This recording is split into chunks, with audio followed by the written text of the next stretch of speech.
श्री परमात्मने नमः। अथ द्वादशोऽध्यायः।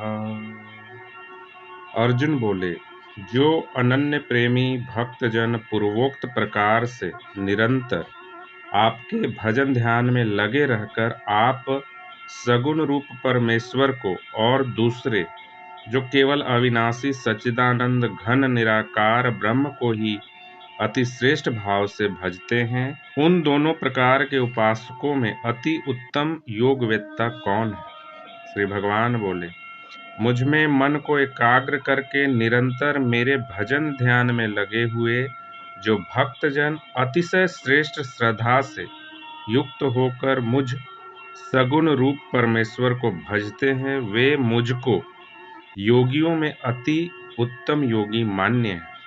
परंतु जो पुरुष इंद्रियों के समुदाय को भली प्रकार वश में करके मन बुद्धि से परे सर्वव्यापी अकथनीय स्वरूप और सदा एक रस रहने वाले नित्य अचल निराकार अविनाशी सच्चिदानंद घन ब्रह्म को निरंतर एक ही भाव से ध्यान करते हुए भजते हैं, वे संपूर्ण भूतों के हित में रत और सब में समान भाव वाले योगी मुझको ही प्राप्त होते हैं। उन सच्चिदानंद घन निराकार ब्रह्म में आसक्त चित्त वाले पुरुषों के साधन में परिश्रम विशेष है, क्योंकि देहाभिमानियों के द्वारा अव्यक्त विषयक गति दुख पूर्वक प्राप्त की जाती है।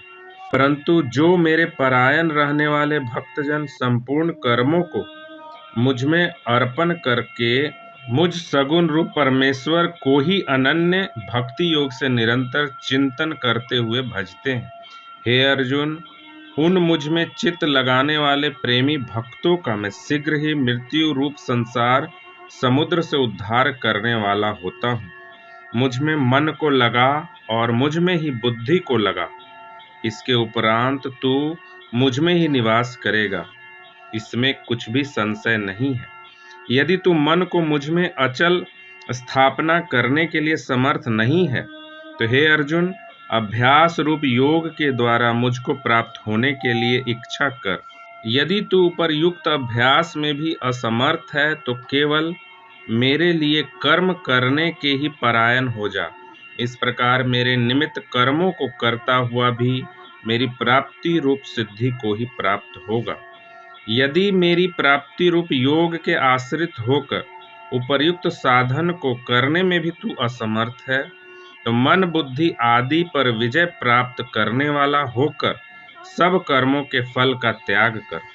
मर्म को न जानकर किए हुए अभ्यास से ज्ञान श्रेष्ठ है, ज्ञान से मुझ परमेश्वर के स्वरूप का ध्यान श्रेष्ठ है, और ध्यान से भी सब कर्मों के फल का त्याग श्रेष्ठ है, क्योंकि त्याग से तत्काल ही परम शांति होती है। जो पुरुष सब भूतों में द्वेष भाव से रहित, स्वार्थ रहित, सबका प्रेमी और हेतु रहित दयालु है, तथा ममता से रहित, अहंकार से रहित, सुख दुखों की प्राप्ति में सम और क्षमावान है, अर्थात अपराध करने वाले को भी अभय देने वाला है, तथा जो योगी निरंतर संतुष्ट है, मन इंद्रियों सहित शरीर को वश में किए हुए है और मुझ में दृढ़ निश्चय वाला है, वह मुझ में अर्पण किए हुए मन बुद्धि वाला मेरा भक्त मुझको प्रिय है। जिससे कोई भी जीव उद्वेग को प्राप्त नहीं होता और जो स्वयं भी किसी जीव से उद्वेग को प्राप्त नहीं होता, तथा जो हर्ष,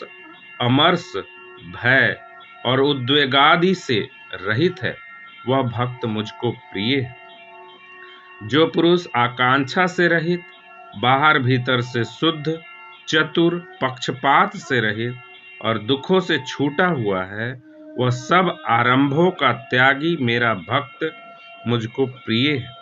जो न कभी हर्षित होता है, न द्वेष करता है, न शोक करता है, न कामना करता है, तथा जो शुभ और अशुभ संपूर्ण कर्मों का त्यागी है, वह भक्ति युक्त पुरुष मुझको प्रिय है।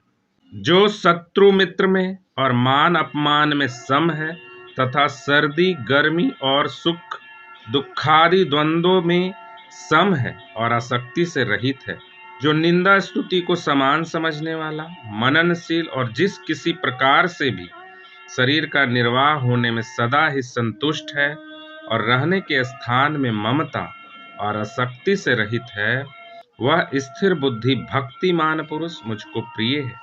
परंतु जो श्रद्धा युक्त पुरुष मेरे परायण होकर इस ऊपर कहे हुए धर्ममय अमृत को निष्काम प्रेम भाव से सेवन करता है, वह भक्त मुझको अतिशय प्रिय है।